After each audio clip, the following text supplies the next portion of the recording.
Hey guys, it's Hannah and today I'm going to show you how I make our spiced cinnamon apple bread pudding with vanilla caramel sauce.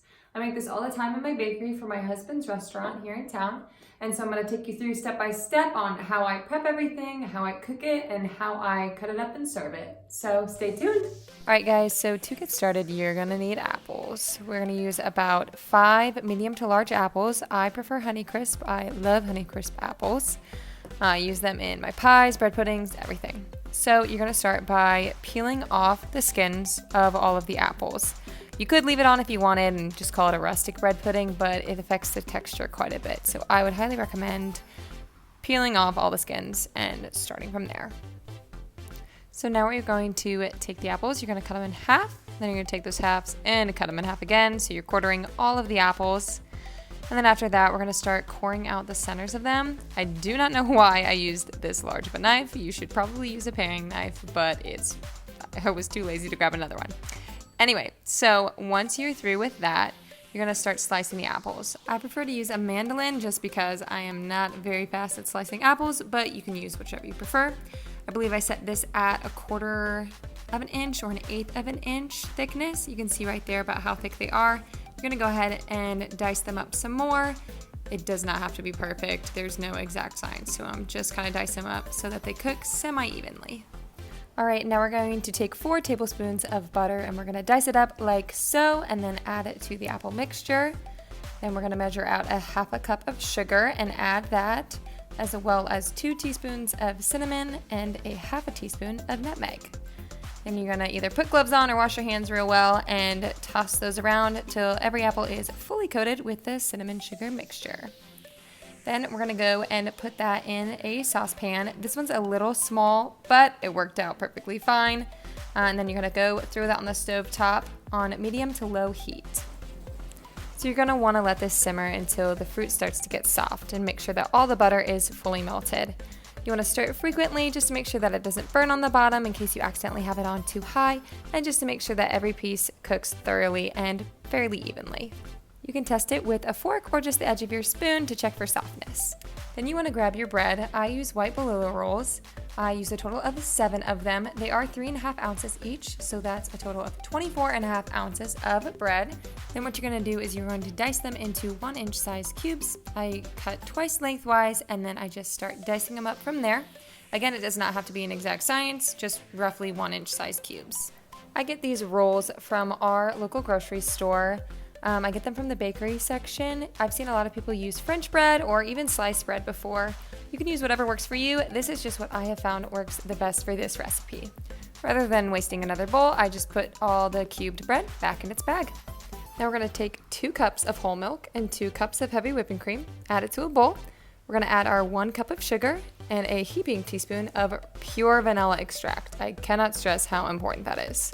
Now we're going to crack our 4 large eggs and 3 large egg yolks in a separate container. Just in case we lose any shells, we can pull them out before adding it to the milk mixture. Be sure to wash your hands or change your gloves before continuing, please.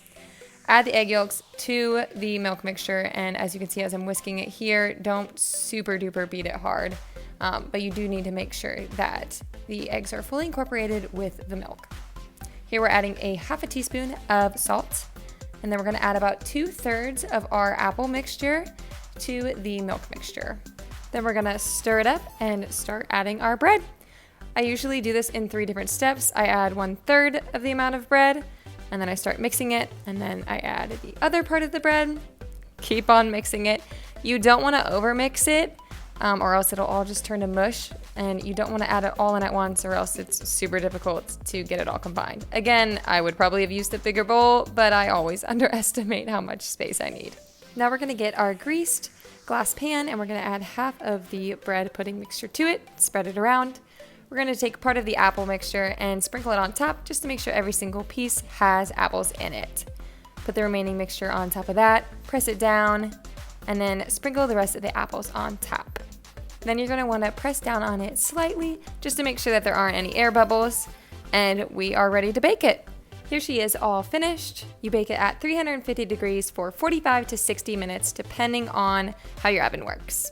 And now we're ready to start making the sauce. You're going to do 1/2 cup of heavy whipping cream, with 6 tablespoons of butter and 1 cup of brown sugar. We're also going to add a half teaspoon of salt and then give it a good mix and throw it on the stovetop on medium to high heat. You're going to want to whisk it to make sure that all the butter is melted and incorporated. Then you're going to leave it on medium heat and let it boil for about 1 minute. I like to whisk it in between times just to make sure that none of it is sticking to the bottom, but you will want to let it boil and thicken for about 1 minute. Once it's off, let it cool a little bit and add 3 teaspoons of vanilla. Another option could be to add 2 tablespoons of your favorite kind of bourbon and omit the vanilla extract. If you're wanting something different, you can also add a cup and a half of toasted pecans. If it looks a little thin, don't worry. Once you toss it in the fridge and it thickens up for a couple of hours, it'll be ready to go. Now that our bread pudding has chilled for 4 to 6 hours, we are ready to cut it. Here I'm just showing you the markings I make for cutting it into 12 even pieces. After setting up overnight, here is our thick and creamy caramel, ready to be served on top of some delicious spiced cinnamon apple bread pudding. So since these will be transported to a local restaurant, I line with wax paper at the bottom of this pan. I have this pan linked down below. It is super helpful for transporting cheesecakes, bread puddings, cupcakes, you name it. So at the restaurant, how we serve this is we put it in a bowl and then we add the sauce on top. We microwave it for 30 to 45 seconds, depending on the power of the microwave. And then we top it with a scoop of ice cream and it's ready to go. And that's it. Thank you guys for watching. If you have any questions regarding the recipe, please leave a comment down below. I'd be happy to answer them. And I've got the recipe listed down below as well, along with other things that I used in this video. That's it. I hope you guys liked the video. Be sure to subscribe if you want more baking videos like this. And happy baking!